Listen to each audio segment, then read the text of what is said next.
Pernah dengar namanya? Beliau adalah panglima Hizbullah. Orangnya itu halus, lemah lembut.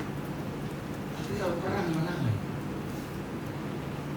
Ngomong sama saya, Pak Sim, yang kalah itu orang Palestina. Orang Hizbullah itu tidak pernah kalah, kalau perang mesti menang terus. Tapi karena Palestina itu kalah terus, dikiranya saya juga kalah terus sama apa Israel. Iya, tapi Anda disebut teroris. Anda betul. Saya ini pejuang perang. Saya tidak pernah melakukan teror. Perang atau damai. Perang itu harus, tapi apa ya? Seperti orang nadi takutnya udah hilang. Berani sekali, tapi harus ngomong. Anak saya, Pak, waktunya anaknya orang-orang raja-raja itu pada pelesir di London, di Paris. Anak saya suruh memimpin perang melawan Israel yang saya tahu perang itu pasti kalah. Dan saya ingin salah satu anak saya itu syahid. Itu yang kedua, Pak Hasim jangan percaya kalau Al-Qaeda itu musuhan sama Amerika, bohong itu. Kata Hasan, itu dibuat untuk memerangi orang Islam supaya tidak kelihatan, diomongkan diperangi sama Amerika. Disinilah walantar doang kal Yahud walan Nasara hatta. Tapi itu kan di sana. Nah, isi setelah ini nggak karu-karuan itu menginginkan ada ada dukungan dari negara-negara luar. Tapi negara Timur Tengah sendiri nggak ada yang mau. Mesir juga tidak mau, Maroko juga tidak mau. Masuk Indonesia. Nah, Indonesia ada yang mau bukan karena solehnya, tapi karena bodohnya. Dia belum tahu apa yang dia dukung itu apa. Ya ini kemana umat Islam mengambil keputusan qobla tabayun. Belum ditabayuni siapa mereka untuk apa kok langsung. Nah, ini kalau membesar, maka akan terjadi perpecahan di kalangan NKRI. Nah, kenapa di Indonesia gampang masuk ISIS? Karena di Indonesia sudah tersedia embrio-embrio transnasional itu tadi. Paham apa enggak? Tapi karena kadang-kadang orang itu kasihan saja.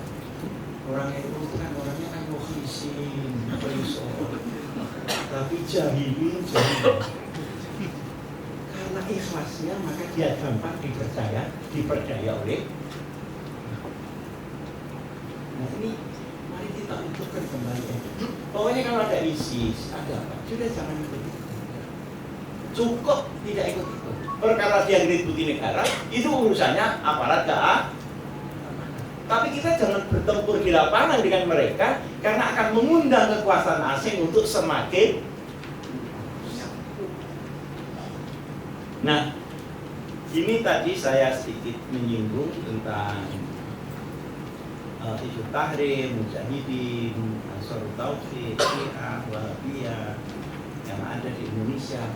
Dan Syiah sama Wahabiyah itu musuh bebuyutan. Masuk di Indonesia, mereka sama-sama kecil. Maka kalau mereka bertarung, sering menggunakan ring tinjunya itu NU. Paham enggak? Mereka bertinju antara Wahabi yang pro Amerika dengan Syiah yang anti Amerika. Berdasarkan ajaran masuk di Kalimantan Selatan yang syarat dengan orang NU, nah sudah di situ dibuat ring, bertinju mereka di situ. Kadang-kadang tukang sempritnya itu NU. Jadi jangan melawan Syiah karena Wahabi, jangan melawan Wahabi karena Syiah. Kalaupun kita menjauhi itu karena kita sendiri ahli sunnah wal.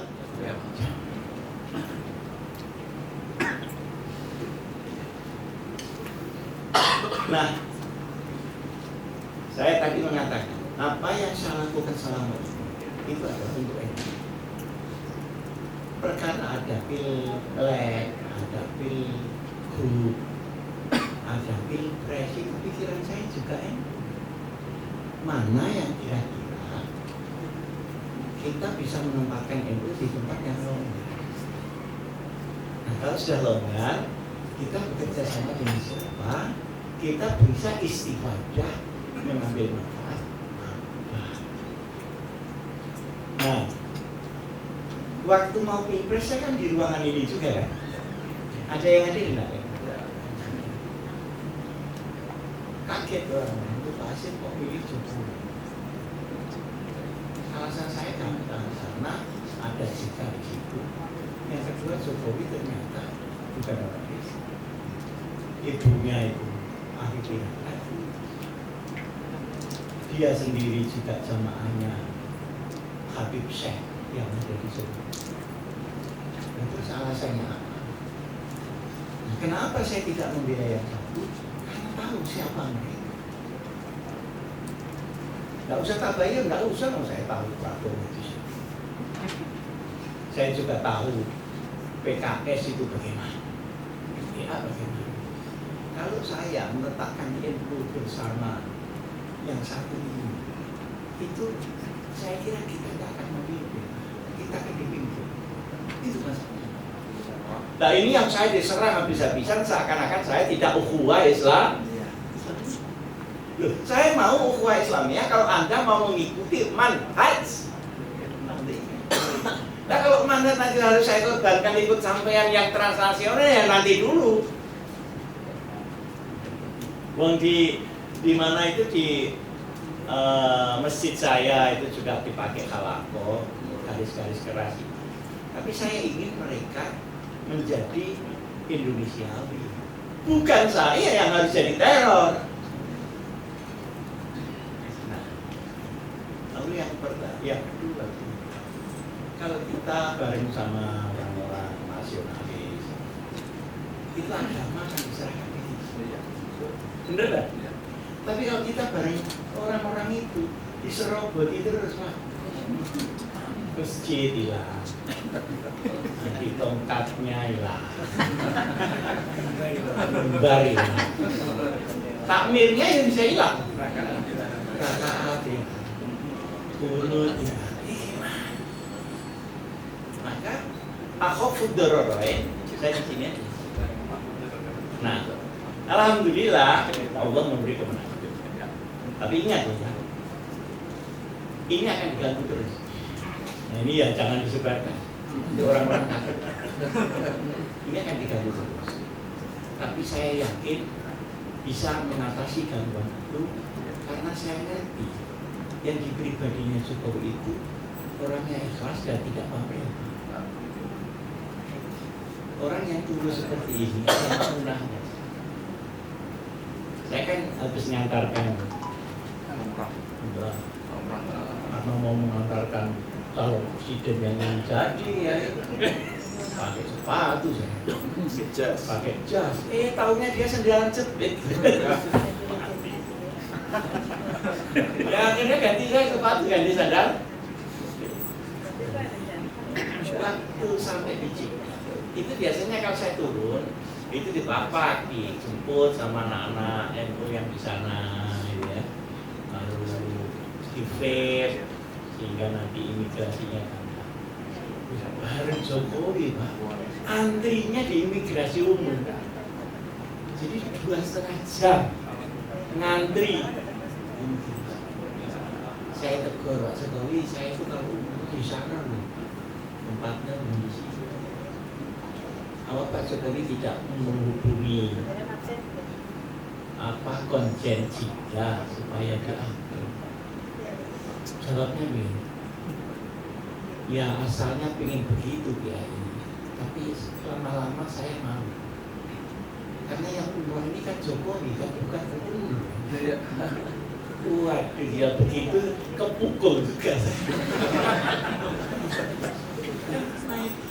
Jokowi kan bukan gubernur, masa gubernur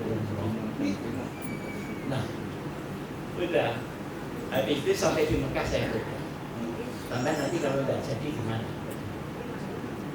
Saya takut. Enggak jadi. Jawabannya, tidak apa-apa ya, seperti sekarang ini saya kalau saya tidak jadi. Ya sekarang ini kan saya tidak jadi. Karena belum. Jadi ketakutan untuk tidak dapat itu tidak ada. Tidak. Saya sendiri sampai jengkel, dia kan dituduh Kristen segala macam begitu kan?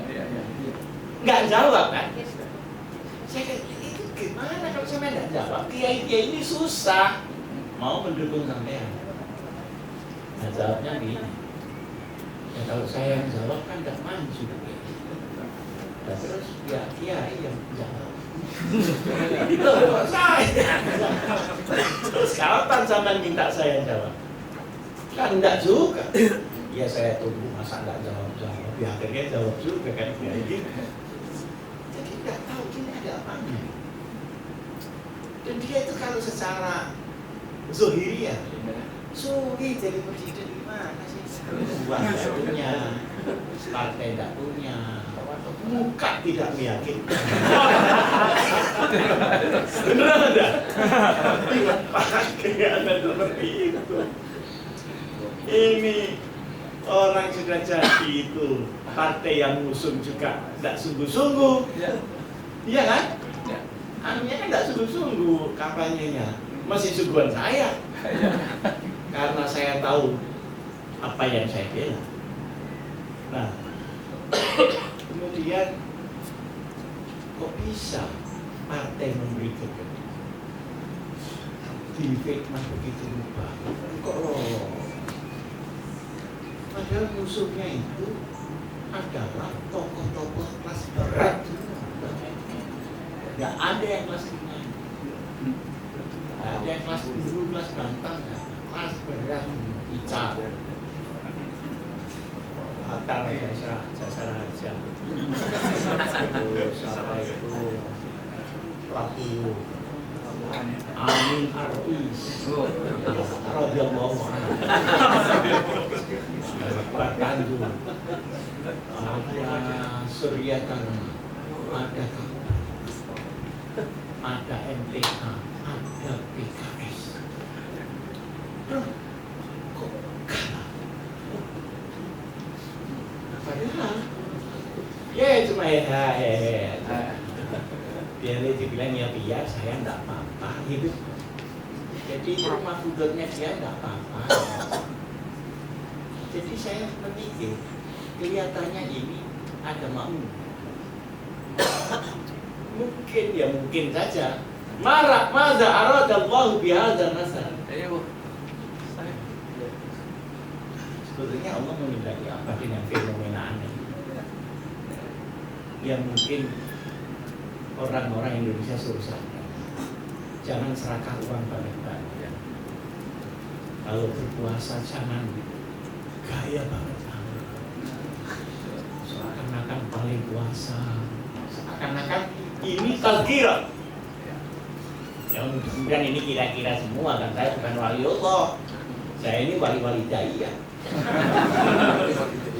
Tapi wali murid lah. Top wali kota. Tapi ada perasaan aneh. Dan ini nanti akan dihajar terus, baik dari lingkaran garis keras maupun lingkaran orang-orang yang terancam korupsinya. Jadi masih ramai ini pertunjukan.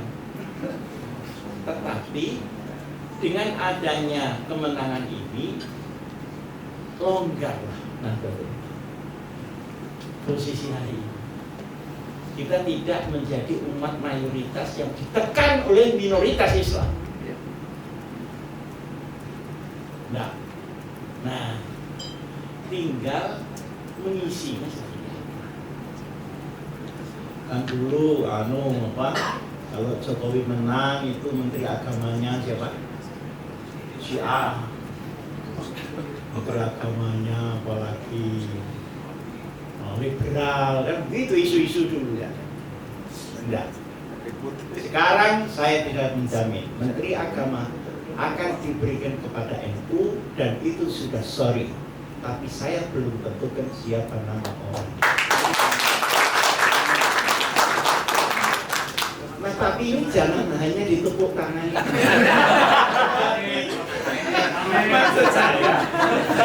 Maksud saya peluang yang kita isi ini kita berjuang.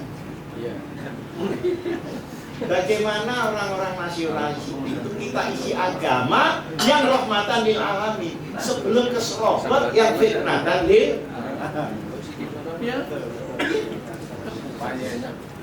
Kemarin saya ditawari gimana kalau kiai saya jadi menteri agama. Saya bilang Mas Buk kaset terlambat. Expired. Saya ini sudah terlalu tua. Dan saya ini sudah tidak bisa cermat soal angka-angka. Nanti kalau angka seribu katakan nanti saya kan tinggal hilang. Saya tidak mau.